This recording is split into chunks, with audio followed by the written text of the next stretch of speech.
Hello everyone, welcome to Magnet Brains. I'm Vanya Narain, your IGKO, that is International GK Olympiad Educationist for grade 9th. As you can see over here, आज का जो हमारा topic है, again we are going to deal with a very very important topic और contextual topic है, shorty note series का है, पर ये बहुत इंपॉर्टेंट टॉपिक है ना सिर्फ IGKO के हिसाब से, इन जनरल भी जनरल नॉलेज की अगर हम बात करते हैं तो इस हिसाब से बहुत इंपॉर्टेंट टॉपिक है, आपको पता होना चाहिए। जब हम बात कर रहे हैं नॉर्थ ईस्ट की, नॉर्थ ईस्ट ऑफ इंडिया, आपको मालूम है कि अभी हमारा फोकस बहुत ज़्यादा है नॉर्थ ईस्ट पे अपनी, right, because of the various region जो अभी हम डिस्कस करेंगे। लेकिन इसके अलावा एशियान की भी अगर हम बात करते हैं या बाकी आपको मालूम है जब नेबरिंग कंट्रीज़ की हम बात करते हैं तो हमारे 7 नेबर्स हैं, 7 neighbours in the sense neighbours with whom we share the political boundaries with, right. आपको मालूम है उसमें से 5 नेबर्स जो हैं हमारे, वो हमारी हमारी ईस्टर्न साइड पे पड़ते हैं, so that is why it is becomes even more important for us. ठीक है, ये टॉपिक जैसा है ये मैं इसलिए आपसे बहुत ज़्यादा डील करने को कह रही हूँ, या शॉर्टी नोट्स में हमें पढ़ना इंपॉर्टेंट है क्योंकि मुझे ऐसा लगता है कि इसमें से क्वेश्चंस तो बन ही सकते हैं, पर इन ओवरऑल आपको पता भी होना चाहिए क्योंकि इसमें एशियान की बात होगी, इसमें और जो अभी हालात हमारे जो चल रहे हैं, अभी आपको मालूम है स्टैंड ऑफ की जो सिचुएशन चाइना के साथ चल रही है, इसके बारे में हम कुछ जिक्र करेंगे, तो आपको ये नॉलेज होना चाहिए as a student of 9th grade, जो कि अभी आप IGKO में हैं तो ऑब्वियसली आपको जनरल नॉलेज में इंटरेस्ट होगा, दैट इज़ वाई आप IGKO का एग्जाम ले रहे हैं, कॉमन सेंस, राइट। सो ये नॉलेज आपके पास होनी चाहिए, ये आपको ओवरऑल बहुत लंबे समय तक आपके लिए काम आएगी। आपको मालूम है कि जब मैग्नेट ब्रेन्स में आप पढ़ाई करते हैं या कोई एग्जाम देते हैं या कुछ भी, अगर जिस भी, चाहे आप एग्जाम की पढ़ाई कर रहे हो, चाहे आप किसी चीज़ के लिए प्रिपेयर कर रहे हो, चाहे आप रेगुलर पढ़ाई कर रहे हो, अपने स्कूल की पढ़ाई कर रहे हो, आपको कोई भी सब्सक्रिप्शन फीस नहीं देनी पड़ती, आपको कोई पैकेज नहीं लेना पड़ता। और ये सब क्यों होता है? आपको फ्री एजुकेशन मिलती है, क्वालिटी एजुकेशन मिलती है अपने घर बैठे हुए। और ये क्यों होता है? बिकॉज वी अंडरस्टैंड कि एजुकेशन जो है ना उसको मोनेटाइज नहीं किया जा सकता, उसकी कोई कीमत नहीं लगाई जा सकती। आपको जो पढ़ाई है वो बेसिकली सबका राइट है, सबको इक्वली मिलनी चाहिए। And we all the educators make lot of efforts. यकीन मानिए ये साइट्स बनाना, ये पढ़ाई करना, बहुत सारा एफर्ट लगता है इसको करने में, और ये एक्सपेक्ट हम आपसे भी करते हैं कि आप भी अपनी तरफ से अपना 100% दीजिए। ठीक है, बहुत सारी ज्ञान ध्यान की बातें हो गई हैं, अब अपन आ जाते हैं सीधे मुद्दे पे और अपन बात करते हैं शॉर्टी नोट सीरीज़ में किसकी? इंडिया नॉर्थ ईस्ट नेबर्स की। इंडिया के नॉर्थ ईस्ट नेबर्स कौन कौन से हैं यहाँ पे समझ में आ रहा है? ये रहे अपन इंडिया, ये नेपाल, ये भूटान, ये बांग्लादेश, ये म्यांमार और चाइना। जैसे मैंने कहा कि 7 अगर हमारे नेबर्स हैं जिनसे हमारी बाउंड्री टच होती है तो उसमें से 5 जो हैं वो हमारी ईस्ट में आते हैं और नॉर्दर्न ईस्ट में आते हैं, राइट। अब इसमें जब हम समझने की कोशिश करते हैं तो अगर हम बात कर लें चाइना की, तो ऑफकोर्स चाइना के साथ आपको मालूम है हमारी सिचुएशन अभी कैसे चल रही है, राइट। बहुत ही एकदम रस्साकशी वाली सिचुएशन हमारी चाइना के साथ है अरुणाचल प्रदेश को लेके, राइट, ये चल रहा है। भूटान, बांग्लादेश, म्यांमार, ये 3 स्टेट जो हैं ये न्यूट्रल है अभी, इनके साथ हमारी कोई अभी किसी भी तरह की कोई मतलब they are good neighbours and we are having a very cordial relationship with them. Nepal का बीच में इश्यूज हुए थे, आपको मालूम है कि नेपाल ने जब ये बात बोल दी थी कि इंडिया ने किसी अपने आधिकारिक नक्शे में नेपाल को अपना भाग, अपना हिस्सा बताया था, तब वहाँ पे जो मोनार्की है उसने एकदम सवाल उठाया था और बहुत सारे इश्यूज उस टाइम पे क्रिएट हुए थे, तो हमको उनको सफाई देनी पड़ी थी, राइट। बट बाद में हमने उनसे कह दिया था दैट वी अंडरस्टैंड, हम पूरी तरह रिस्पेक्ट करते हैं नेपाल की और हम उसको अपना हिस्सा नहीं बताते। ठीक है, अब मैं इसको न्यूज़ में क्यों है हम पहले ये समझ लेते हैं। सबसे बड़ी बात, एक्सटर्नल अफेयर मिनिस्टर ने रिसेंटली, आप बात करते हैं अगर, indicated that Bangladesh, Bhutan, Myanmar and Nepal व India's most trusted global partner along with Japan and members of ASEAN. ASEAN की जब मैंने बात की आपसे तो आपको मालूम है क्या है ये? एशियान एक ऑर्गेनाइजेशन है जो कि इंटर गवर्नमेंटल ऑर्गेनाइजेशन है, ठीक है, और वो एसोसिएशन है नॉर्थ ईस्ट एशियन नेशंस का, राइट। अब इसमें हमारे जो एक्सटर्नल अफेयर मिनिस्टर हैं उन्होंने ये बात बोली कि जैसे मैंने आपसे कहा कि भूटान की बात कर लीजिए, बांग्लादेश की, म्यांमार की और नेपाल की, तो नेपाल बीच में थोड़ा सा जो मामला था, जो थोड़ा सा हमारा जो समन्वय था वो थोड़ा सा गड़बड़ा गया था, लेकिन अब वापस चीज़ें ठीक हो गई हैं। और over the period of time अगर आप हिस्ट्री देखते हैं पूरी, अगर आप पूरी हिस्ट्री उठा के देखते हैं तो ये 4 कंट्रीज से हमारा जो जिसको कहते हैं ना कोऑर्डिनेशन है या कोऑपरेशन है या हमारा जो रिलेशन है एज नेबर्स, वो बहुत स्ट्रॉन्ग रहा है विद जापान ऑल्सो। जापान भी इंडिया का काफ़ी समर्थक रहा है over the period of time, and members of ASEAN, मतलब एशियन कंट्रीज़ में इनसे हमें समर्थन प्राप्त है, इसके ऊपर बात हुई है, ठीक है। अब जैसे मैं आपको बता रही हूँ नॉर्थ ईस्ट, तो आपको मालूम है इंडिया का नॉर्थ ईस्टर्न ये जो पार्ट है ये यहाँ पे एक्सप्लेन किया गया हुआ है, फाइन। अरुणाचल प्रदेश के ऊपर यहाँ पे चाइना आता है, ठीक है, ये पूरा चाइना आ जाता है। नेपाल जो है ये सिक्किम और बिहार के बीच का ये जो क्षेत्र है, यहाँ पे आपका नेपाल है। ठीक है, नेपाल तो एक तरह से आप कह सकते हैं कि अगर आप देखें तो इंडिया का जो नक्शा होता है, अगर आप पॉलिटिकल मैप भी देखेंगे तो उसमें भी नेपाल जो है आपको अलग से दिखेगा। वो इतना इंटेग्रल सा हिस्सा है कि ऐसा लगता है कि अगर आप उसको ध्यान से देखें तो आपको मालूम है कि नेपाल जो है वो हमारा बहुत इमीडिएट नेबर है, राइट। इसके अलावा अगर हम बात करते हैं म्यांमार और बांग्लादेश की, तो आपको मालूम है म्यांमार और बांग्लादेश के साथ तो हमारे हमेशा से बहुत कॉर्डियल रिलेशन रहे। लाइक बांग्लादेश तो जब वो ईस्टर्न पाकिस्तान कहलाता था, पाकिस्तान का हिस्सा हुआ करता था, उसके बाद जब लिबरेशन हुआ बांग्लादेश का, तो आपको मालूम है मुजिबुर रहमान और इंदिरा गांधी के समय पे 1971 की बात है, तो उस समय से अभी तक बहुत कॉर्डियल हमारे रिलेशंस रहे हैं। मतलब एक तरह से बांग्लादेश की जो मुक्ति वाहिनी की अगर बात करते हैं तो उसको पूरा सपोर्ट था इंडिया का। ठीक है, तो ये हमारे जो रिलेशंस हैं बहुत कॉर्डियल रहे हैं, ये ऑफकोर्स यू नो।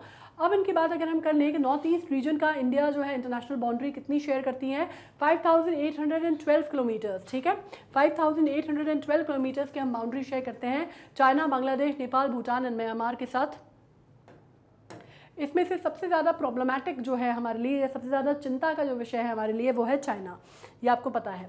ठीक है, अब significance of trusted relation with north eastern neighbours of India, कि इसमें इंपॉर्टेंस क्या है या सिग्निफिकेंस क्या है। तो डेवलपमेंट अगर हम देखते हैं नॉर्थ ईस्ट रीजन का, तो नॉर्थ ईस्ट रीजन के डेवलपमेंट के ऊपर फिलहाल अभी अगर अपन बात करते हैं तो इंडिया बहुत ज़्यादा फोकस भी कर रही है। इसमें बहुत सारी जो स्ट्रैटेजीज़ हैं वो भी लाई जा रही हैं, जो नेबर्स के साथ हैं वो तो लाई जा रही हैं। इनफैक्ट हमें अपने नॉर्थ ईस्ट में या सेवन सिस्टर्स की अगर जब हम बात करते हैं तो उनके बारे में भी, उनको भी इंक्लूसिव या कनेक्टिविटी में लाने के लिए बहुत सारी बातें हो रही हैं अभी। ठीक है, आपको इनफैक्ट जो हमारा जो बजट आया है ना, अमृतकाल बजट इस साल का, उसमें भी बहुत सारा पैकेज जो है वो नॉर्थ ईस्ट के नाम पे रखा गया है, नॉर्थ ईस्ट रीजन में, क्योंकि उसको इंक्लूड करना बहुत ज़रूरी आ गया है। वहाँ पे इंफ्रास्ट्रक्चर डेवलप करना, या वहाँ पे आपको मालूम है कि हर दृष्टि से वो बहुत इंपॉर्टेंट एरिया है हमारे लिए। ना सिर्फ वो एक तरह से पूरी तरह इंडिया का हिस्सा है, बल्कि इंटेग्रल पार्ट है वो तो है ही, लेकिन आपको मालूम है वाटर रिसोर्सेज की जब बात होती है या हाइड्रो पावर की बात होती है तो पूरा 40-50% आप 40% तक जो भारत का जो हाइड्रो पावर है वो पूरी तरह नॉर्थ ईस्ट पे डिपेंडेंट है, राइट। इसके अलावा आपको मालूम है जब हम हिमालयन रिवर्स की बात करते हैं, रिवर सिस्टम्स की बात करते हैं, तो बहुत बड़ी जो एक रिवर की जो सिस्टम है वो नॉर्थ ईस्ट से है। उसके अलावा आपको ये मालूम है कि वो बेल्ट अपने आप में कितना इंपॉर्टेंट है, उसमें नेचुरल रिसोर्सेज या मिनरल्स के हिसाब से उसके लिहाज से बहुत इंपॉर्टेंट है।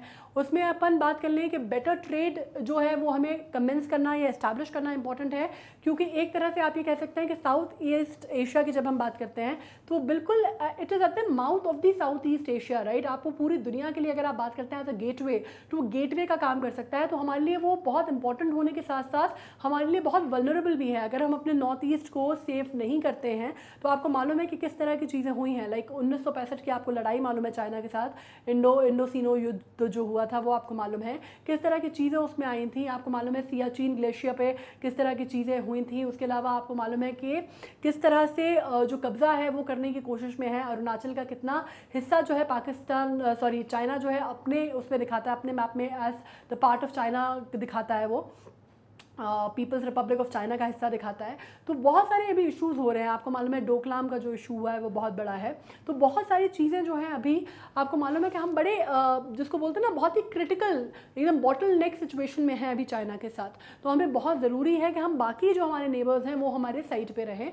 और चाइना के साथ हमारे ये जो इशूज़ हैं वो सुप्रीमेसी को लेके हैं। चाइना के साथ प्रॉब्लम ये है कि चाइना चाहता है कि उसकी जो सुप्रीमेसी है वो हर जगह बरकरार रहे और वो एशियन रीजन में सबसे बड़ा पावर के तौर पे, सबसे इस्टेब्लिश पावर के तौर पे जो है उसका वर्चस्व कायम रहे। और उसमें सबसे बड़ा जो रोड़ा है ना उसके लिए वो इंडिया है, राइट। बाकी जो कंट्रीज़ हैं वो तो बहुत छोटी छोटी हैं जो उसके सामने सर नहीं उठा सकती, बट इंडिया अपने आप में भी towards build it is one of the race in the building of the superpowers, right. तो उसका जो सबसे क्लोज कॉम्पिटिशन है वो इंडिया है। So that is why it always has a kind of थोड़ा सा खींचातानी वाला रिश्ता जो है उसका इंडिया के साथ रहा है। इस वजह से अपन को बहुत ज़रूरी है कि बाकी जो चार हैं उनके साथ हमारा रिलेशन बहुत बेटर रहे। अब इसके लिए बेटर ट्रेड जो है ईस्ट एशिया का वो स्पर किया है rapid growth in India's under developed north east region के साथ, जिसमें लिंकेज की बात हो रही है। Movement of people and goods could be established quickly. इसमें बहुत सारी चीज़ें की जा रही हैं। सी पोर्ट्स खोले जा रहे हैं, ठीक है। ट्राइलैटरल हाईवे बिल्ड किया जा रहा है जो कि 3 कंट्री से होकर गुजरेगा। उसके अलावा मोटर व्हीकल जो पास है वो बनाया जा रहा है जिसमें चारों कंट्रीज़ को आपको एक तरह से आप आप हाईलैंड हाईवेज की तरह आप यूज़ कर सकते हैं। तो बहुत सारे ऐसे स्टेप्स हैं जो लिए जा रहे हैं इंटर गवर्नमेंटल लेवल पे, राइट। अब हिस्टोरिकली अगर हम बात करते हैं, mainland India had close economic and cultural ties with South East Asian nations with Manipur Assam as bridges, जिसमें आप बात करते हैं साउथ ईस्ट एशियन, जैसे मैंने कहा कि एक तरह से आप कह सकते हैं इट इज़ दी फेस और it is the opening to the world, right. अगर आप साउथ ईस्ट एशिया की बात करते हैं तो हमारा North East is the opening to the world of there, world that exist there, right. तो उसमें आप कह सकते हैं कि हम ब्रिज का काम करती हैं, दो जो स्टेट्स हैं वहाँ की, मणिपुर और आसाम, हमारे लिए एक तरह से ब्रिज बिल्डिंग का काम करती हैं जब हम बात करते हैं बाकी नॉर्थ ईस्ट बाकी साउथ ईस्ट कंट्रीज़ के साथ, ठीक है, साउथ ईस्ट एशियन कंट्रीज़ के साथ। Commercial relations between India and south East Asian traders have existed since 3rd century। मतलब अगर आप बात करते हैं कि हमारे जो रिलेशंस हैं या ट्रेडिंग रिलेशंस हैं, तो अगर हम हिस्ट्री उठा के देखेंगे, अगर आप इतिहास देखेंगे तो आपको मालूम चलता है कि बहुत पहले से, बहुत समय पहले से ये चीज़ें जो हैं, ये ट्रेड पार्टनरशिप्स स्टार्ट हो गई थी। जब आपके साउथ की डायनेस्टीज आई थी उस टाइम से, या आप बात करते हैं जब पूरी आपको आहोम डायनेस्टी अगर आपने सुनी है, किंगडम आहोम किंगडम आपने सुना है, तो उस ज़माने में भी जो ट्रेडिंग थी वो उस ज़माने से चलती थी। मतलब we are talking about way before India became independent, ठीक है। उस टाइम से जो ट्रेडिंग पार्टनरशिप थी वो हमारी साउथ ईस्ट एशियन कंट्रीज़ के साथ चल रही थी। इसमें अगर हम सिक्योरिटी की बात करते हैं, हम नॉर्थ ईस्ट सिक्योरिटी की, ईस्टर्न रीजन की, तो नॉर्थ ईस्ट का व्यू बहुत स्ट्रैटेजिकली बहुत सेंसिटिव, जैसे मैंने कहा कि हमारे लिए जितना इंपॉर्टेंट है उतना ही हमारे लिए वल्नरेबल है, ठीक है। वल्नरेबल इसी वजह से है क्योंकि वो हमारे लिए एक तरह से हमें पूरी दुनिया से कनेक्ट कर रहा है और हमारी एक नहीं 5 जगह बॉर्डर जो हैं वो मिल रही हैं 5 देशों से, ठीक है। तो अगर हमारे रिलेशंस इनके साथ सेम नहीं होंगे तो इंडिया की सॉवरेनिटी के ऊपर या हमारी जो आंतरिक सुरक्षा है उसके ऊपर बहुत ज़्यादा खतरा जो है वो मंडराने लगेगा, राइट। तो बहुत सेंसिटिव रीजन भी माना जाता है। अपार्ट फ्रॉम दैट आपको मालूम है नॉर्थ ईस्ट में टेररिज्म भी बहुत ज़्यादा की गतिविधियाँ बहुत ज़्यादा देखी गई हैं और उस पर भी जो राष्ट्रीय एजेंसीज हैं हमारी वो लगी हुई हैं, काम कर रही हैं और उनको वर्गलाना बहुत आसान काम है क्योंकि बाहर से चाइना ये काम करने बैठा हुआ है, ठीक है। तो आपको मालूम है कि बहुत मुश्किल हो जाता है ये जब उनके पीछे वहाँ से बैकिंग हो, वहाँ से उनको दबाव हो, वहाँ से उनको पैसे का फ्लो हो, कैपिटल कैश इनफ्लो हो और यहाँ पे वो एक तरह से मेनलैंड से कटा हुआ हो, राइट। तो इस वजह से अब बहुत ज़्यादा फोकस किया जा रहा है कि किसी तरह हमको अपने नॉर्थ ईस्टर्न रीजन को अपने हाथ में रखना है और हमें बहुत स्ट्रॉन्ग टाइज वहाँ पे बिल्डअप करने हैं। इंडिया की मतलब मोटे तौर पे अगर अपन बोलते हैं तो अगर आप इस साइड की बात करते हैं ईस्टर्न साइड पे तो पर्कुलेशन के चांसेस बहुत हैं। तो हमारी सिक्योरिटी जो नेशनल सिक्योरिटी है वो काफ़ी ज़्यादा डिपेंड करती है with the kind of relations that we have with these countries on the North East, right. अगर हम इसमें बात करते हैं aggressive China frequently displaying the intention of to challenge India, जिसको आपको मालूम है, जैसे मैंने आपसे कहा कि डोकलाम में जो हुआ, गालवान में जो हुआ, पैंगोंग में आपको मालूम है कि किस तरह गालवान का अटैक आपको मालूम है। इनफैक्ट जैसे मैंने कहा आपको अरुणाचल प्रदेश में तो एक पूरा अगर उनकी सैटेलाइट इमेज आई है जिसमें पता चलता है कि उन्होंने एक पूरा ब्रिज बना के खड़ा कर दिया है, राइट। हमारी नाक के नीचे वो हमारे घर में घुस के वो उन्होंने पूरा ब्रिज बना दिया है जिस पर हम कुछ नहीं कर पा रहे। सियाचिन ग्लेशियर आपको मालूम है हम कुछ नहीं कर पा रहे। ये अक्साई चीन आपको मालूम है, अक्साई चीन का जो हिस्सा है उस पर इंडिया कितना बड़ा उसका कब्जा है चाइना का। उसके बाद हम कश्मीर के मामले में पाकिस्तान को लेके बहुत आड़े हाथ आते हैं कि कश्मीर के मामले में बहुत बोन ऑफ कंटेंशन है, लेकिन अक्साई चीन के मामले में हम इतने सालों से खामोश बैठे हैं, राइट। तो इससे उनकी हिम्मत जो है बहुत ज़्यादा बढ़ी है और जो चीज़ें हो रही हैं अब वो वहाँ से वो नीचे और उतर के अरुणाचल प्रदेश और बाकी स्टेट्स पे भी वो घात जमाए बैठे हैं, ठीक है। अब बात कर सकते हैं it is pertinent that India engages with the nation and neighbourhood to protect regional peace and stability. अब इंडिया का क्या है कि आपको मालूम है कि हम बहुत ही we believe in the concept of non violence, we believe in the concept of non alignment. हम non alignment, non violence, Panchsheel की फिलॉसफी पर मानने वाले, चलने वाले, गांधी जी का देश कहलाने वाले, मतलब अहिंसा के पुजारी माने जाते हैं। तो हमने किसी और कंट्री पे जाके कभी आक्रमण नहीं किया, बट द पॉइंट इज कि बाकी सारी कंट्रीज़ जो हैं हम अपने आसपास पीस एस्टैब्लिश करना चाहते हैं। हम एक पूरा जो रीजन है साउथ ईस्ट एशिया का जो रीजन है या साउथ एशिया का जो रीजन है उसमें हम पूरा जिसको आप कहते हैं कि पूरी तरह से हम स्टेबिलिटी लाना चाहते हैं, अच्छे से रहना चाहते हैं, सब कुछ करना चाहते हैं, नेबर्स के साथ अच्छे संबंध रखना चाहते हैं। But necessarily not everybody is like us, right. हमारे नेबर्स की भी वही फिलॉसफी हो ये ज़रूरी नहीं है, specially China is not like that at all.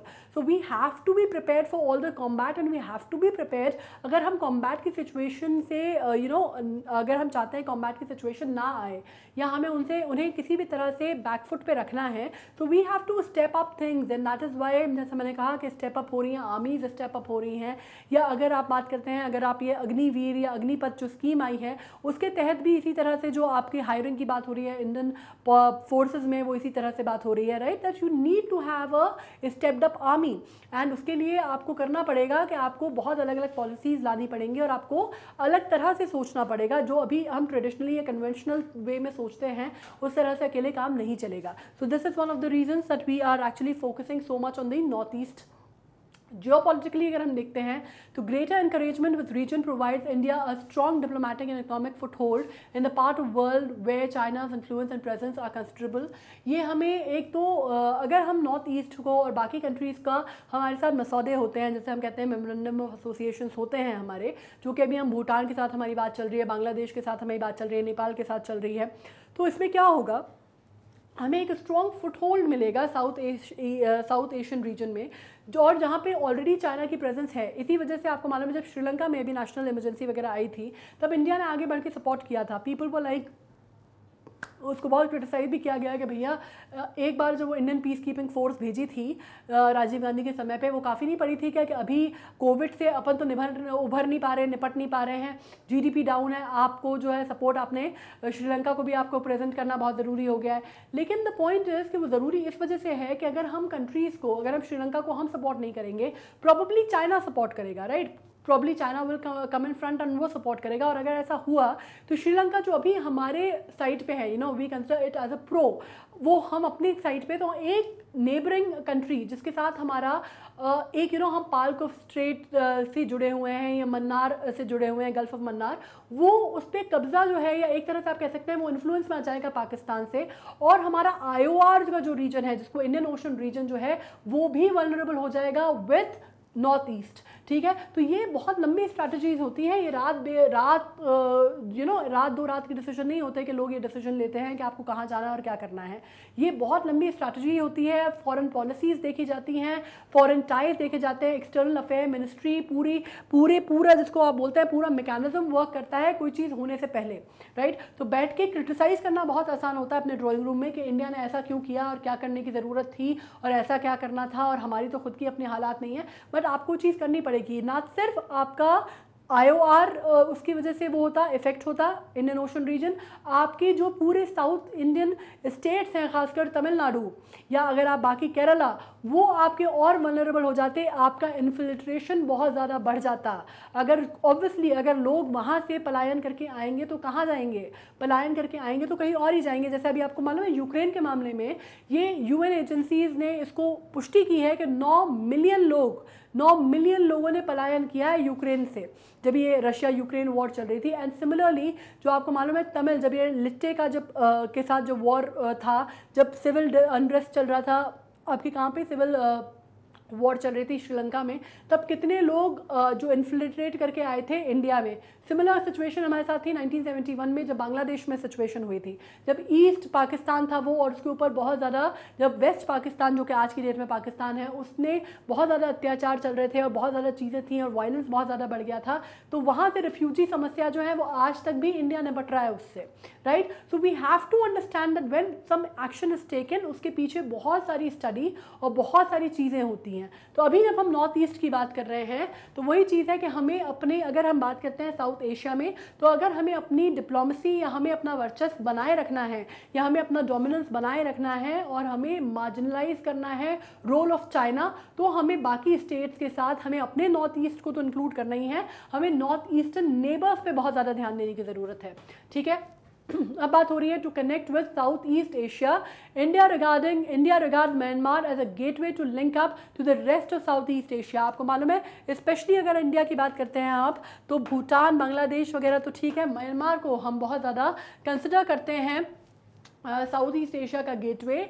जब हमें बात करनी होती है बाकी कंट्रीज से, अगर हमें कनेक्ट करना है तो करना होता है, तो it is consider to be a bridge, right, इसको माना जाता है। And this has invested in Asian wide infrastructural project that are able to boost trade in ASEAN India free trade area। ठीक है, इसके चलते हमने बहुत सारी ट्रेडिंग और बहुत सारा जो फ्री ट्रेड है वो हमने अपनी तरफ से इनिशिएट किया है।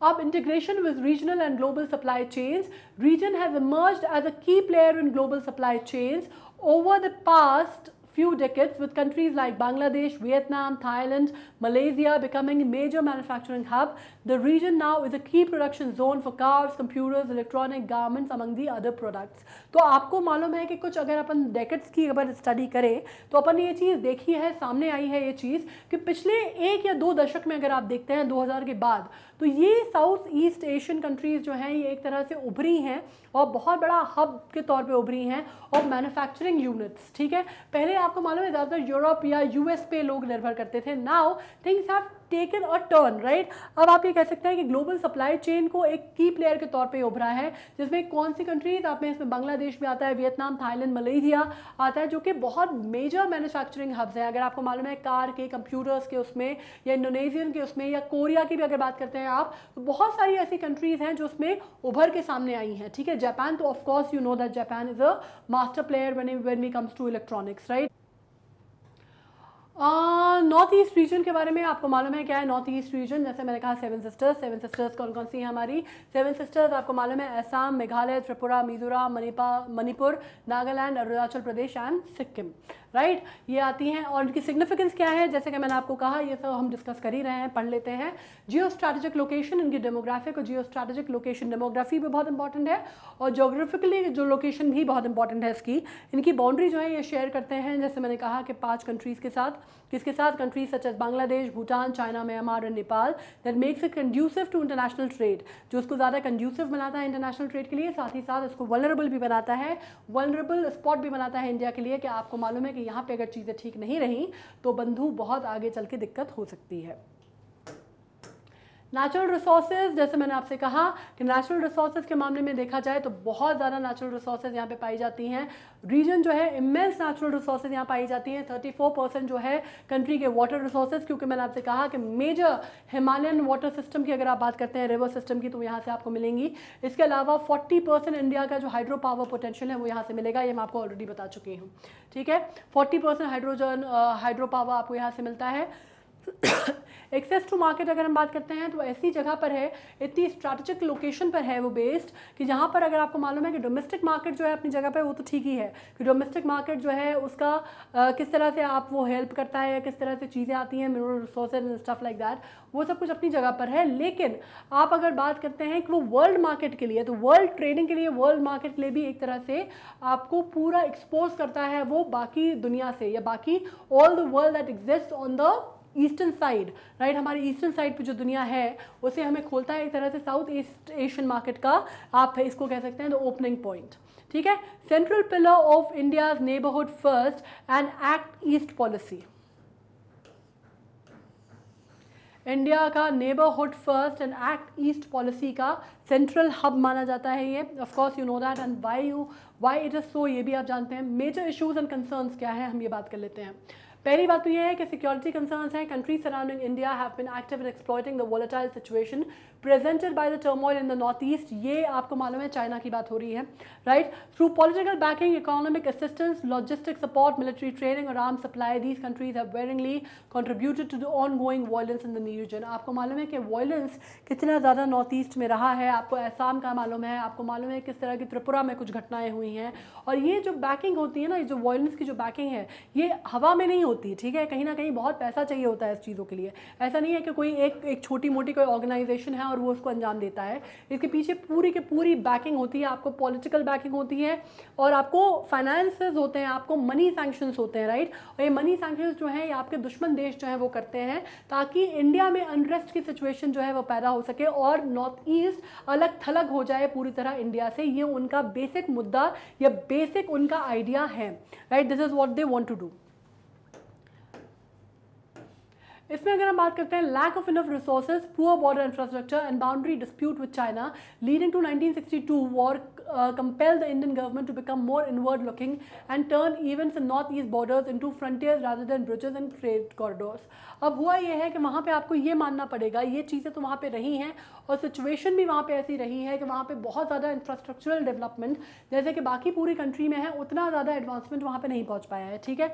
अब आप इसमें जो वॉर है 1962 की या 65 की अगर हम बात करते हैं चाइना के साथ जो हमारा जिस तरह की चीज़ें रही हैं, 1965 की वॉर आपको मालूम है कि एक पैक्ट हुआ था जिसमें हिंदी चीनी भाई भाई का नारा चला था 1962 में, बहुत ज़्यादा आपको मालूम है। लेकिन उसके बाद फिर से वॉर की सिचुएशन आ गई थी और वो जंग लड़ी भी गई और 1965 की लड़ाई में कितनी चीज़ें 1962-65 में कितनी चीज़ें हमारे अगेंस्ट चली गई। 65 में हमारी पाकिस्तान के साथ भी हुई और पाकिस्तान को भी एक तरह से बैकिंग जो थी आपको मालूम है कहाँ से मिली थी, ठीक है। तो बहुत सारी जो पॉलिटिकल सिचुएशन थी उस टाइम पे बहुत टफ होती चली गई और इसमें बात किया जाता है कि इनवर्ड लुकिंग और इसके बाद इंडिया को कहीं ना कहीं एक आप ये कह सकते हैं कि इंडिया को कंपेल कर दिया गवर्नमेंट को उस टाइम पे जब शास्त्री जी की गवर्नमेंट थी आपको मालूम है 1966 में। तो बहुत सारी चीज़ें जो हुई, इश्यूज बहुत ज़्यादा हुए। जवाहरलाल नेहरू की गवर्नमेंट रही 1964 तक, शास्त्री जी की रही 66 तक, उसके बाद इंदिरा गांधी आई। लेकिन ये जो 4-5 साल का पीरियड था जो 60 का दशक माना जाता है वो बहुत टफ रहा हमारे लिए when we talk about North East, right. और इसमें फ्रंटियर्स को बनाने में इसमें ये हुआ कि इनवर्ड लुकिंग हो गए और हमें नॉर्थ ईस्टर्न बॉर्डर्स को हमें फ्रंटियर्स में तब्दील करना पड़ा rather than bridges and trade corridors. हमें अपने आप को बचाना ज़्यादा इंपॉर्टेंट था, हमारे लिए देश की सिक्योरिटी ज़्यादा इंपॉर्टेंट थी ट्रेड कॉरिडोर बनाने से ज़्यादा, ठीक है। So we became a little inclusive, we became a little what we can call it, we became a little inward उस ज़माने में, ठीक है। Narcotic industry fuelling crimes against the state, the sub region joining Thailand, Laos and Myanmar is called the golden triangle. इसको आप golden triangle कहते हो because it is a major source of illegal drugs. आपको मालूम है सबसे ज़्यादा illegal drugs जो है वो इसी ट्राइंगल में पाया जाता है। ये जो ट्राइंगल आपको दिख रहा है सबसे ज़्यादा तस्करी जो है ड्रग्स की वो इस ट्राइंगल में होती है। ड्रग ट्रैफिकिंग इतना बड़ा बिजनेस है पूरी दुनिया में अगर आप बात करते हैं तो ये जो इंसर्जेंट ग्रुप्स हैं इनको ड्रग्स से बहुत पैसा मिलता है, ड्रग्स की तस्करी से बहुत पैसा मिलता है। आपको मालूम है ह्यूमन ट्रैफिकिंग, ड्रग ट्रैफिकिंग और आप बात करते हैं जब आर्म्स की ट्रैफिकिंग की जब बात होती है, ये 3-4 चीज़ें जो हैं ये टॉप करती हैं लिस्ट पे जब आप बात करते हैं ऑर्गेनाइज्ड क्राइम सेक्टर्स की, ठीक है। तो ये जो ड्रग ट्रैफिकिंग है, ये जो क्षेत्र आपको दिख रहा है पूरा यूनान प्रोविंस और शान स्टेट और लाओस, और ये जो आपको ट्राइंगल दिख रहा है ये जहाँ पे सबसे ज़्यादा ड्रग ट्रैफिकिंग होती है और ये इंडिया के लिए भी बहुत ज़्यादा खतरा है क्योंकि आप ये देखिए इंडिया यहाँ पर है, राइट। ये हमारी बॉर्डर है, ये म्यांमार है जिसको बर्मा भी बोलते हैं, ठीक है। और ये आप इंडिया की पूरी बॉर्डर समझ लीजिए कितनी दूर है हमसे, आप समझ पा रहे हैं ये। तो आप समझ सकते हैं कि इनको जो भी इंसर्जेंट ग्रुप्स होते हैं उनको एक तरह से जो सोर्स ऑफ इनकम है, जो कैश इनफ्लो है वो इनसे मिलता है। अपार्ट फ्रॉम कि ये जो है इसके अलावा बाकी जो फोर्सेस जो हैं जो ऑर्गेनाइज्ड वे में उनको सपोर्ट कर रही हैं वो तो कर ही रही हैं, आपको इस नेक्सस से भी पैसा सप्लाई होता है, ठीक है। और group and the means of cooperation with their partners outside India, और इस तरह से उनको क्या होता है जो बाहरी ताकतें हैं वो एक तरह से अंदर से हमें खोखला करने की कोशिश कर रही है और हमारे ऊपर बहुत ज़्यादा प्रेशर बिल्टअप होता है। ये एक बहुत बड़ा चैलेंज है। रेफ्यूजी प्रॉब्लम जो है वो आपको मालूम है नॉर्थ ईस्ट में कितनी ज़्यादा है, ये तो आपको मालूम है। अभी एनआरसी की जब बात हुई थी तब भी यही बात हो रही थी कि जो पॉपुलेशन हुआ था 1971 में उसके बाद से रेफ्यूजी की समस्याएं कितनी ज़्यादा हैं, उसी के ऊपर पूरी चर्चा भी हुई थी। कितना ज़्यादा बीच में वो भी हुआ था, आपको मालूम है कोविड से जस्ट पहले की बात है, कितना ज़्यादा जो आक्रोश था लोगों में, जन आक्रोश था वो भी देखा गया।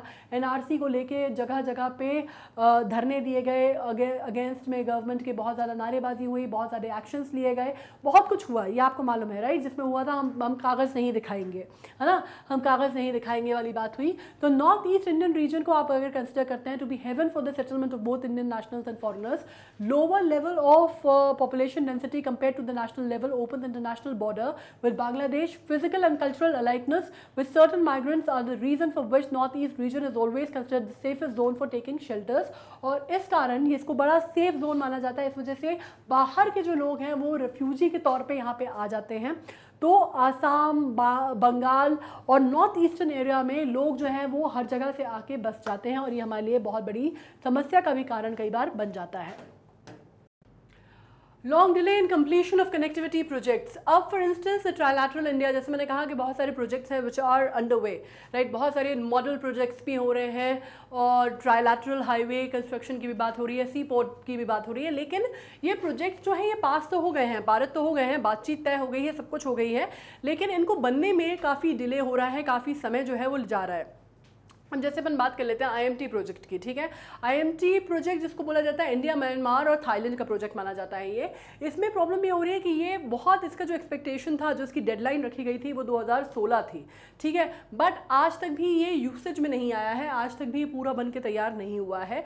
और ब्यूरोक्रेटिक प्रोसीजरल की वजह से है इंडिया के, या फिर आप कह सकते हैं कि जो भी एक आप हर लेवल पे आप कह सकते हैं. लेकिन हाँ, हम थाईलैंड या म्यांमार के बारे में तो नहीं कह सकते, लेकिन कहा जा रहा है ये कि अगर हम उसको बहुत ही ऑब्जेक्टिवली स्टडी करें तो ये देखा जा रहा है कि हमारे यहाँ से ज़्यादा ढिलाई बरती गई है, या हमारे यहाँ से जो ब्यूरोक्रेटिक एक तरह से कुछ मिसहैप्स थे, कुछ प्रोसीजरल बहुत ज़्यादा हमारे यहाँ फॉलो किया जाता है. आपको मालूम है कि उसकी वजह से काफ़ी लूप होल्स हैं, काफ़ी लंबा समय जो है किसी भी कार्य को करने में लगता है. एक तो वो चीज़ हो गई, दूसरा कुछ फंड्स एलोकेशन की प्रॉब्लम थी, और कुछ ऑब्वियसली वेदरिंग की वजह से भी था.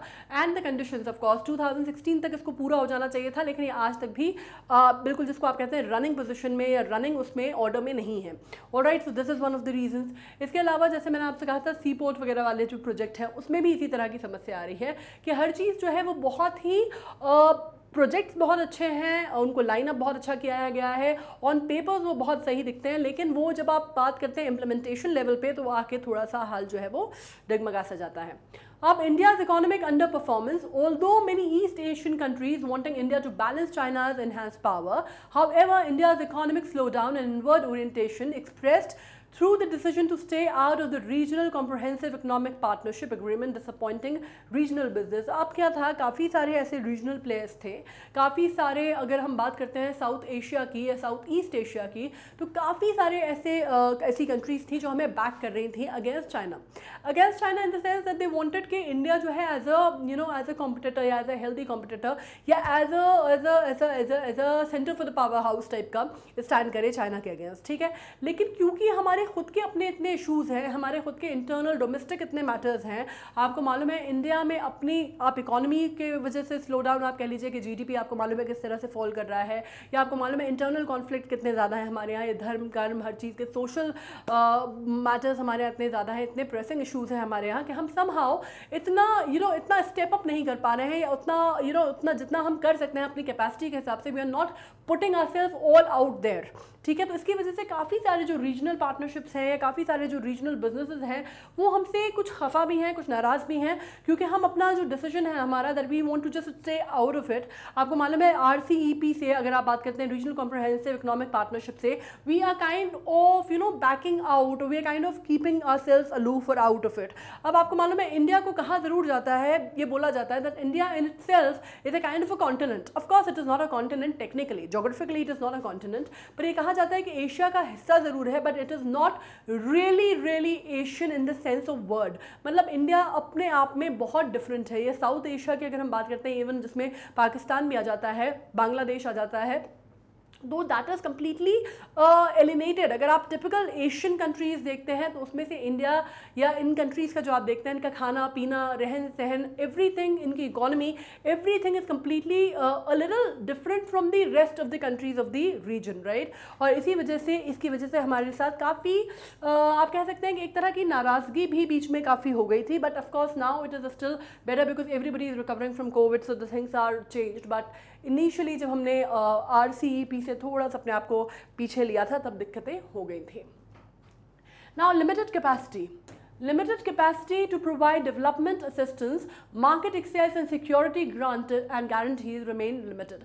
अब प्रॉब्लम ये है, जैसे मैंने कहा कि नॉर्थ ईस्ट में हमारे साथ एक तो इंफ्रास्ट्रक्चर की बहुत सारी प्रॉब्लम्स हैं. हमारा इंफ्रास्ट्रक्चर उतना ज़्यादा डेवलप नहीं है नॉर्थ ईस्ट में जितना बाकी कंट्री में है, ये हमें मानना पड़ेगा. Of course it has been a neglected area for a very long time. Now we are making an effort कि हम उसको किसी तरह से इंक्लूसिव कर सके.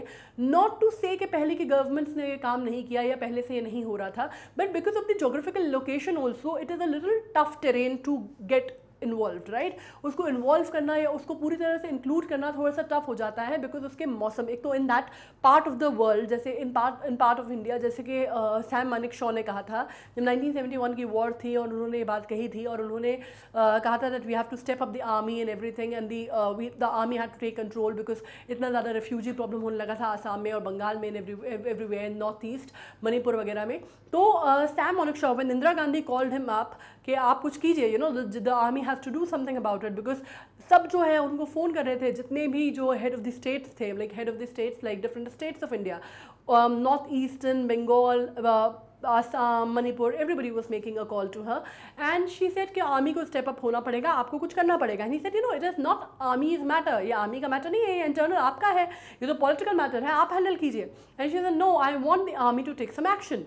तो उस टाइम पे सैम मानेकशॉ जो थे वो आर्मी चीफ थे, पर उन्होंने कहा see if I want to do that, अगर मैं चाहता हूँ, अगर आप मुझे चाहती हैं कि मैं कुछ काम करूँ, this is not the right time, I will decide the time when I can do it, because उस पार्ट में कंट्री के when we are talking about that part of the country, north east of the country, it is a very very vulnerable and everything, the strategy has to be very different from what we can apply on the western side of the country, like जो हम western front पे करते हैं वो हम north east front पे नहीं कर सकते, हमें पूरा उसको strategically वैसे develop करना पड़ेगा। And he also made a statement that when in that part of the country when it rains, it doesn't rain, it pours, मतलब इतनी ज़्यादा, जिसको कहते हैं ना आसाम फ्लड अभी आ रहे हैं, आपको मालूम है कितने भयावह हैं वो, और हर बार जब वहाँ पे बारिश का मौसम होता है मेघालय में, आसाम में, Manipur, Tripura, we know that the situation get so worsen. तो आपको मालूम है कि ये भी एक बहुत बड़ी वजह है, क्लाइमेटिक, ये वेदर कंडीशंस भी वहाँ की ऐसी हैं कि बहुत ज़्यादा इंफ्रास्ट्रक्चरल जो काम है वहाँ पे जाके रुक जाता है साल के कुछ काफ़ी लंबे अरसे तक, ठीक है। बहुत बड़े कैपिटल इन्वेस्टमेंट वहाँ पे नहीं है, बहुत बड़े बिजनेस हाउसेज वहाँ पे आपको नहीं मिलेंगे, इनफैक्ट पब्लिक सेक्टर्स तो वहाँ पर हैं, पब्लिक प्राइवेट डीलिंग्स वहाँ पे उतनी नहीं होती हैं, अभी भी वो थोड़ा सा एलिनेटेड एरिया है, अभी भी थोड़ी सी वर्जिन प्लेस कहलाती है जहाँ पे बहुत ज़्यादा लोग अभी तक नहीं पहुँचे हैं। ऑफकोर्स टूरिज़्म को बहुत ज़्यादा, जो नॉर्थ ईस्ट टूरिज़्म है उसको बहुत ज़्यादा प्रमोट किया जा रहा है और बहुत खूबसूरत जगह है, बट अपार्ट फ्रॉम दैट कुछ उसकी जो डिफ़िकल्टी लेवल्स हैं वो अभी भी हैं और इस कारण बहुत सारे इश्यूज होते हैं। सिक्योरिटी वहाँ पे गारंटी नहीं है, because of course you know the kind of things that keep coming up in north east. आपको एक तरह का लोगों के दिमाग में माइंडसेट है कि नॉर्थ ईस्ट में थोड़ा सी वायलेंस और इस तरह की घटनाएं भी होती हैं, तो आपको एक जो कहते हैं ना एक अवेयरनेस भी चलाने की ज़रूरत है, एक अवेयरनेस फैलाने की भी लोगों में ज़रूरत है that you know it is an inclusive part of India and also it needs to we need to step up our things too, अगर हम उसको वहाँ पे चीज़ें नॉर्मल करना चाहते हैं। आपको याद है चक दे इंडिया में था जो वहाँ पे मुझे याद नहीं है, मणिपुर त्रिपुरा से कुछ 2 प्लेयर्स आई थी, राइट, उसमें चक दे इंडिया में, और वो जब वो फाइल भर रहा होता है तो उससे कहता है कि भाई कैसा लग रहा है, यहाँ से आई हो, बहुत दूर से आई हो और हमारे यहाँ पर आकर तुम्हें कैसा लग रहा है, मेहमान हो हमारी, तुम्हें यहाँ आके कैसा लग रहा है, और वो कहते हैं हम अपने देश में मेहमान बन के खुश रहेंगे। कितनी गहरी बात और कितनी सटीक बात कि क्या कोई इंसान अपने देश में मेहमान बन के खुश हो सकता है। तो that is the reason we have to include that, क्योंकि इसका मैं आपको बार बार ये बात इसलिए कह रही हूँ क्योंकि इसका फ़ायदा जो है ना चाइना और जो बाकी जो हमारे दुश्मन बैठे हुए हैं, बाकी जो भी हमारे अगेंस्ट बैठे हुए हैं, जो सेग्रीगेशन के लिए बैठे हुए हैं कि इंडिया किसी तरह से सेग्रीगेट हो जाए, या जो इस तरह के फोर्सेस बैठे हुए हैं ना, सेपरेटिस्ट फोर्सेस हैं, उनको इसी चीज़ का फ़ायदा ज़्यादा मिलता है कि वो इतनी एलिनेटेड है। अगर वो जिस दिन इंक्लूसिव हो जाएगी इंडिया के साथ, नॉर्थ ईस्ट भी उसी तरह इंक्लूसिव हो जाएगा जैसे बिहार, यूपी या राजस्थान, गुजरात है, बिल्कुल उसी तरह से हो जाएगा जैसे वेस्टर्न फ्रंटियर है। तो ये चीज़ जो है ना, ये जो हमें चाइना से जो खतरा है अपने आप काफ़ी हद तक नलिफाई हो जाएगा, सेपरेटिज्म है वो काफ़ी हद तक अपने आप ख़त्म हो जाएगा, राइट। अब लुक ईस्ट एक्ट ईस्ट, ये जो पॉलिसी है look east and act east, ये देखा जाए तो लुक ईस्ट पॉलिसी जो है लॉन्च की गई थी 1991 में। ये बहुत इंपॉर्टेंट है, इसके बारे में काफ़ी सारी चर्चा भी होती है, राइट। लुक ईस्ट पॉलिसी जो थी वो 1991 में की गई थी, नरसिम्हा राव गवर्नमेंट ने इसको लॉन्च किया था, primarily with the aim of increasing economic integration with the countries of South East Asia, ठीक है। उनकी सरकार ने स्टार्ट किया था, नरसिम्हा राव गवर्नमेंट ने। और ये इसके बाद काफ़ी पहले से हो रही थी, राजीव गांधी जब थे उस ज़माने में भी हुई थी, फिर ये वीपी सिंह की सरकार के समय भी इसके ऊपर चर्चा हुई थी, लेकिन इम्प्लीमेंटेशन बहुत बाद में हुआ था। चर्चा काफ़ी टाइम से हो रही थी, लेकिन ये बात हो रही थी इकोनॉमिक इंटीग्रेशन को लेके, ठीक है। और इंडिया की जो एक्ट ईस्ट पॉलिसी है, लुक ईस्ट जो था उसका पहला चरण था, एक्ट ईस्ट उसका दूसरा चरण था, ये 2014 में आई है, ठीक है। और ये डिप्लोमेटिक इनिशिएटिव माना जाता है जो कि इकोनॉमिक, स्ट्रैटेजिक और कल्चरल रिलेशन को बढ़ाने की बात करता है पूरे एशिया पैसिफिक रीजन में, अलग अलग लेवल पे, अलग अलग चरणों में, अलग अलग स्तर पे, ठीक है। अगर मैं आपसे बात करूं कि measures taken to improve relation with north eastern neighbours, कि कौन से ऐसे मेजर्स लिए गए हैं कि हम अपने नॉर्थ ईस्टर्न नेबर्स के साथ अपने जो संबंध हैं वो सुधारने में लगे हुए हैं या उनको मधुर बनाना चाहते हैं। Of course act east policy जो है, सबसे बड़ी बात तो वही है कि सबसे बड़ी बात ये थी कि India's interaction with south eastern neighbours in 3 important domains, commerce, culture and connectivity, इन तीनों क्षेत्रों में हम उनसे सहयोग भी चाहते थे, सहयोग देना भी चाहते थे और उनसे एक तरह का समन्वय बिठा के चलना चाहते थे और चीज़ों को न्यूट्रलाइज करना चाहते थे 3 डायमेंशंस में। कॉमर्स की जहाँ बात आती है वहाँ पे, कल्चर की जहाँ बात आती है और कनेक्टिविटी की, ठीक है। Partnership with regional and multilateral organisation, India has joined several regional grouping in the east to develop better relation with its neighbour in the area. मतलब हमने बहुत सारे ऐसे ग्रुप्स बनाए हैं, हमने बहुत सारे ऐसे रीजनल ग्रुपिंग्स की हैं जिससे हमारे जो ईस्टर्न नेबर्स हैं हमारे, उनके साथ हमारे संबंध जो हैं वो अच्छे से स्थापित हो पाए और बेटर हो पाए, जिनसे स्थापित है उनसे बेटर हो पाए, जहाँ पे नहीं है वहाँ पे स्थापित हो पाए, ठीक है। India enhances its effort to forge closer partnership with concerned regional and multilateral organizations such as ASEAN, ARF, EAS, BIMSTEC, ACD, MCG and IORA। मतलब बेसिकली ये वो हैं कि वो ऑर्गेनाइजेशंस हैं जिनकी बात की जा रही है, ये वो ऑर्गेनाइजेशंस या वो ट्रीटीज़ हैं या वो संगठन हैं जो हमने अपने नॉर्थ ईस्टर्न नेबर्स के साथ किए हैं, ताकि हमारा जो एक तरह से आप कहते हैं कि जो टाइज हैं वो थोड़े से सॉलिडिफाई हो सके, और ना सिर्फ हमारे ईस्टर्न नेबर्स के साथ बल्कि हमारे जो पूरा साउथ एशियन रीजन है उसमें हमारी जो पकड़ है वो मजबूत हो सके, ठीक है। कनेक्टिविटी प्रोजेक्ट, जैसे मैंने कहा कनेक्टिविटी प्रोजेक्ट्स कई बहुत इंपॉर्टेंट, जैसे IMT है वैसे ही KMMTT है, ठीक है। मल्टी मोडल ट्रांजिट है ये excuse me. Infrastructure projects are underway जो कि इंडियन, म्यांमार, थाईलैंड है। ट्राइलैटरल हाईवे, इसको हालांकि पहले बन जाना चाहिए था, अभी तक बनकर तैयार नहीं हुआ है। ऐसे मल्टी मोडल ट्रांजिट ट्रांसपोर्ट है जो कि आपको एम करता है, अगेन जैसे मैंने कहा था आपका सी पोर्ट्स को, है ना, मैंने आपसे कहा था कि सी पोर्ट्स को बात कर रहा था कनेक्ट करने की, वो है जो कोलकाता की बात कर रहा था और म्यांमार की बात कर रहा था। लेकिन रेलवे की बात हो रही है जो कि Akhaura in Bangladesh to Agartala is under construction and will be ready by 2022 के एंड तक।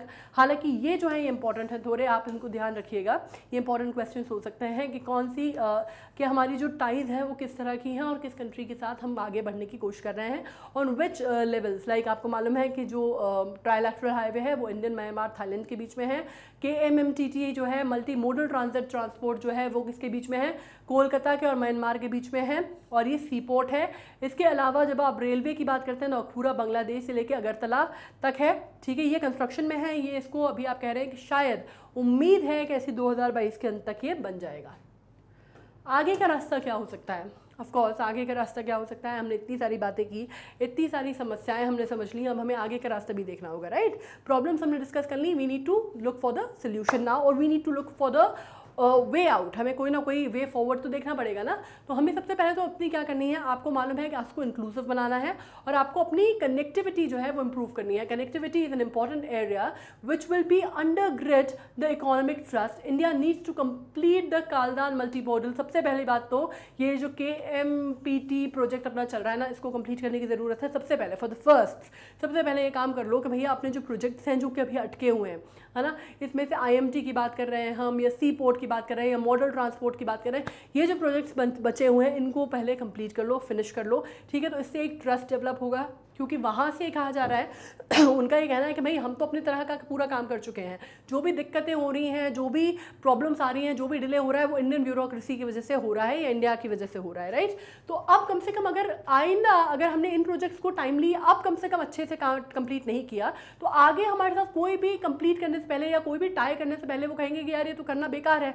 आप ऑन पेपर से बहुत अच्छी अच्छी योजनाएं बना लेते हैं, सब कुछ कर लेते हैं, लेकिन आप इम्प्लीमेंटेशन के टाइम पे कुछ नहीं कर पाते। राइट। तो आपको ये जो प्रोजेक्ट्स अभी चल रहे हैं फिलहाल आपको उनको कंप्लीट करने की बहुत ज़्यादा ज़रूरत है। उसके अलावा आपको मैरीटाइम कनेक्टिविटी को बेटर बनाने की ज़रूरत है, ठीक है, क्योंकि आपको मालूम है कि ये एरिया जो है वो बे ऑफ बंगाल का एरिया लग जाता है और नीचे आपको IOR लग जाता है, तो आपको उसको कनेक्ट करने की बहुत ज़्यादा ज़रूरत है। तो आपको अपनी मैरीटाइम या आपको मालूम है अपनी जो सी रूट्स हैं उनको कनेक्शन की ज़्यादा ज़रूरत है, आपको बेटर करने की ज़रूरत है। आपको न्यू एरियाज़ पे काम करने की ज़रूरत है जिसमें कोऑपरेशन लगेगा, जैसे कि like digital technologies way physical connectivity doesn't really become prohibitive. India is fast emerging as a major player with significant comparative advantage in this realm. हमें डिजिटल टेक्नोलॉजीज़ को थोड़ा सा स्टेप अप करना पड़ेगा, क्योंकि जो दो कंट्रीज़, बाकी तो ठीक है, पर दो कंट्रीज़ जो वहाँ पर हैं जिनसे हम बहुत ज़्यादा डायरेक्टली अगर आप बात करते हैं तो हम दो क्या तीन कंट्रीज़ अगर आप बात कर लेते हैं, सिंगापुर भी है वहाँ पे, जापान ऑफकोर्स है, चाइना है, तो हमें अपने आप को डिजिटली या टेक्नोलॉजिकली थोड़ा सा अपग्रेड करना पड़ेगा। Of course we are advancing in that field but we are still not the master player in that field, right. बाकी जो है ये हमसे आगे हैं, बहुत छोटी कंट्रीज होके भी, जापान की अगर आप बात करते हैं, सिंगापुर की बात करते हैं, so they are quite advance, so we need to come up to their level और even come up to like a better level than them अगर हम चाहते हैं तो। उसके अलावा leveraging cultural linkages, India's cultural diplomacy through Indian government buddhist circuit ये important term है, याद रखिएगा, इनिशिएटिव, ठीक है, जो कि क्या बात कर रहा था, ancient Buddhist heritage sites across different state in India should resonate with Asian countries. Buddhist circuit जो है वो बहुत इंपॉर्टेंट है, गौतम बुद्धा की जो भी एंशियंट साइट्स हैं, हेरिटेज साइट्स हैं, उनको आपस में जोड़ने की बात हो रही थी। एक तरह से आप कह सकते हैं कि थोड़ा सा रिलीजियस का भी एंगल या स्पिरिचुअलिटी का भी एंगल यहाँ पे आ गया है और उनको आपको कनेक्ट करने की बात हो रही है as different states in India should resonate with East Asian nations, ठीक है। Strategic cooperation, particularly in the maritime domain where China has demonstrated increasingly assertive behavior over territorial dispute in the South China Sea. Strategic cooperation, as I said, we need to be very good with the sea thing. हमें अपने oceans को, अपने सी को, अपने maritime को, हमें अपना game जो है we have to up a game, क्योंकि यहाँ पे चाइना जो है यहाँ पे बाजी मार लेता है और क्या करता है, डेमोन्स्ट्रेट करता है बहुत ही असर्टिव बिहेवियर। उसने एक जो उसको आप कहते हैं ना एक डोमिनेंस का एक बहुत ही असर्टिव बिहेवियर उसने यहाँ पे शो किया है टेरिटोरियल डिस्प्यूट्स में साउथ चाइना सी की जहाँ बात आती है। Enhancing bilateral ties or enhancing bilateral trade, it can be enhanced through regular high-level consultation and meeting for greater market access for Indian commodities including agriculture and food processing, IT, ITES, healthcare, tourism among others should be focused। मतलब हमें basically bilateral negotiations, bilateral trading, bilateral business ties जो है हमें increase करने की ज़रूरत है और हमें बेहतर बनाने की ज़रूरत है और हमें हर क्षेत्र में करने की ज़रूरत है। We cannot stick to just one area or one domain and be done with this, right? We have to go for everything that we can and we have to go for like आपको जाना है commodities में, food processing में, even if it has to be IT, it needs to be maritime, it needs to be anything। हमें हर चीज़ में, हर क्षेत्र में अपना जो दबदबा है वो बना के रखने की ज़रूरत है और bilateral negotiations और bilateral ties हमें करने की ज़रूरत है और हमें उसे फोकस में रखना बहुत ज़रूरी है, ठीक है। ये इसके साथ हम आ गए हैं एंड पे, हमने कंप्लीट कर लिया है अपना नॉर्थ ईस्ट के नेबर्स के साथ जो हमारी बातचीत है उसके ऊपर and we are dealing with the North East side of a country और जो हमारे नॉर्थ ईस्टर्न नेबर्स हैं उनके साथ हमारे जो संबंध है हम उनको कैसे ठीक कर सकते हैं, क्या हमारी समस्याएं हैं, क्या हमारे बैकड्रॉप्स हैं, क्या हमारा बैकग्राउंड है, हमने सब कुछ समझने की कोशिश की है, राइट। ऑफकोर्स आपको लग रहा होगा कि कुछ चीज़ें रिपीट कर रही थी, मैं बार बार बोल रही थी, बट द थिंग इज कि वो चीज़ें बहुत इंपॉर्टेंट हैं, बहुत इंपेरेटिव हैं। कई बार अगर आपको मालूम है ना कि एक समस्या जो होती है, कई बार वो समस्या बहुत दीर्घ गंभीर होती है, बहुत उलझी हुई होती है, कई बार वो समस्या बड़ी सीधी सीधी सी होती है, वही 3-4-5 मुद्दे होते हैं जिस पे होती है, लेकिन उसके बाद भी हम उसको किसी तरह सॉल्व नहीं कर पाते या डिसॉल्व नहीं कर पाते और बहुत लंबे समय तक या बहुत लंबे टाइम ड्यूरेशन तक वो खिंचती चली जाती है, राइट। जैसे आपको मालूम है कि अगर कश्मीर और इंडिया की प्रॉब्लम क्या है या कश्मीर और इंडिया और पाकिस्तान की प्रॉब्लम क्या है, कश्मीर को अगर हटा दिया जाए बीच में से, तो राइट। तो आपको कई बार जब हम इन नेगोशिएशंस की बात करते हैं या नेबरिंग कंट्रीज़ की बात करते हैं तो कई बार मुद्दे उतने बड़े नहीं होते जितने, क्योंकि वो इतने लंबे समय से खिंच गए हैं तो बहुत बड़े बन जाते हैं। जैसे चाइना के साथ देखा जाए तो क्या प्रॉब्लम है हमारी, चाइना को क्या ज़रूरत है यहाँ पर आने की, क्या ज़रूरत है उसे इंडिया की टेरिटरी पर कब्जा करने की, जबकि वो खुद अपने आप में इतना बड़ा राष्ट्र है। मतलब अगर आप बात करते हैं area wise of course China India से बहुत बड़ा है, right. So but that is about वर्चस्व की लड़ाई है। बेसिकली मुद्दे तो छोटे होते हैं, वो छोटे मुद्दे बड़े बन जाते हैं, लड़ाई जो होती है वो वर्चस्व की होती है। इंडिया चाइना के बीच में भी वही है, इंडिया पाकिस्तान को भी इंडिया से शायद वही शिकायत है, ठीक है। ये वाले रीजंस हैं। आपको अगर ये बात समझ में आ गई, आपको अच्छे से आपने पढ़ लिया, आपको कोई कंफ्यूजन नहीं है, वेरी गुड। बट अगर है तो you know what you need to do, आपको जाना है मैग्नेट ब्रेन्स की साइट पे magnetbrains.com, और आपको क्या करना है, हमारे जितने भी सब्जेक्ट्स हैं, जितने भी चीज़ें हम वहाँ पे पढ़ाते हैं, आपको सब वहाँ पे मिल जाएंगे। लाइक आपको क्या क्या मिल जाएगा, NTSC मिल जाएगा, ओलंपियाड मिल जाएगा, CUT मिल जाएगा, एवरीथिंग विल बी देयर। आपको खोलना है ओलंपियाड, और ओलंपियाड जैसे ही आप ओपन करेंगे तो इस तरह का एक पेज ओपन होगा। ओलंपियाड, GK ओलंपियाड का आपका ऑप्शन यहाँ मिलेगा। GK ओलंपियाड आप खोलेंगे और फिर इस तरह का पेज आपको मिलेगा। इसको आपको स्क्रॉल अप करना है, राइट, स्क्रॉल अप करना है। जो भी टॉपिक हमने अभी तक पढ़े हैं वो सारे सीक्वेंशियल ऑर्डर में मिलेंगे, इधर उधर कहीं नहीं जाना है, राइट। आपको जो चीज़ पढ़नी है, जो चीज़ समझनी है, आपको वहीं तक रुकना है, आपको आगे बढ़ना है। बहुत अच्छी बात है, टाइम है, रिवाइज कर लो। नहीं है, नो प्रॉब्लम, जहाँ तक पढ़ सकते हो उतना पढ़ो। मोर वीडियोस देखने का भी ऑप्शन है, नेक्स्ट वीडियो पे जाने का भी ऑप्शन है। So now you know that. YouTube पे भी बिल्कुल सेम है जैसे हमारे चैनल पे होता है। आप हमारे चैनल पे जाएंगे यूट्यूब पे, आपको प्लेलिस्ट मिलेगी, जो आप देखना चाहते हैं वहाँ पे वो मिल जाएगा। डिस्क्रिप्शन बॉक्स में देखोगे तो जो नया वीडियो है उसकी भी लिंक मिल जाएगी, पुराना वाला वीडियो जो है उसकी भी लिंक मिल जाएगी, ठीक है। अपडेट जो है रेगुलर वो तो फेसबुक पे और इंस्टा पे मिल ही जाते हैं। कोई क्वेश्चन है जो कि पर्सनली पूछना चाहते हो तो क्या करना है, कमेंट सेक्शन में लिखना है, I will get back to you, ठीक है। इसके साथ हमारी शॉर्टी नोट सीरीज़ का ये टॉपिक जो था, जो हम अपने नेबर्स के साथ डील कर रहे थे, नॉर्थ ईस्टर्न नेबर्स के साथ, वो कंप्लीट हो गया है और मैं उम्मीद कर रही हूँ कि आपको बिल्कुल सही सही समझ में आया होगा। All right, so now stay happy, stay safe, study well and be good. Thank you so much.